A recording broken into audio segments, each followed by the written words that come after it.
మనము వారికి వివరించాల్సిన వారమై ఉన్నాం. హల్లెలూయా. దేవుడు తన స్వరక్తం ఇచ్చి సంపాదించిన తన సంఘమును కాయుటకు పరిశుద్ధాత్మ మిమ్మును దేనియందు అధ్యక్షులుగా ఉంచెను ఆ యావత్తు మందను గూర్చియు నీ మట్టుకు మిమ్మును గూర్చియు జాగ్రత్తగా ఉండుడి. ఈసారి జాగ్రత్తలు చెప్తున్నాడు. ఎవరికి? సంఘ పెద్దలకి చెప్తున్నాడు. ఏమంటున్నాడు? సంఘ పెద్దలు అనంటే అక్కడ ఆల్రెడీ రక్షించబడిన వారు, ప్రభులో ఎదిగిన వారి గురించి చెప్తున్నాడు. ఏమంటున్నాడు? దేవుడు తన స్వరక్తమిచ్చి సంపాదించాడు. దేని సంపాదించాడు? చర్చా లేకపోతే ఇశ్రాయేలు ల్యాండా? ఏం సంపాదించాడు యేసయ్య? యేసయ్య తన సంఘాన్ని సంపాదించాడు. తన ప్రశస్తమైన రక్తమును ఒలకబోసి ధారగా ఆయన తన బిడ్డల్ని కొనుక్కున్నాడు, రక్షించుకున్నాడు. ఆ బిడ్డలనంట, ఆ సంఘమును కాయుటకు పరిశుద్ధాత్మ మిమ్మును ఏం చేశాడు? పరిశుద్ధాత్మ దేవుడు కాయుటకు కాపలాగా పెట్టాడు, అధ్యక్షులుగా ఉంచాడట.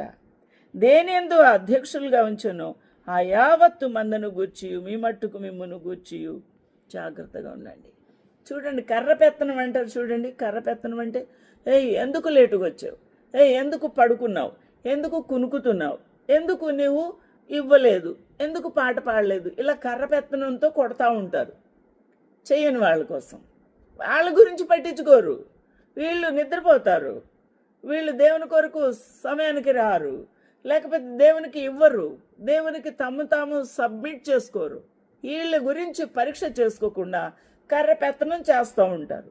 దాన్నే మిమ్మల్ని గూర్చి మీరు జాగ్రత్త పడండి.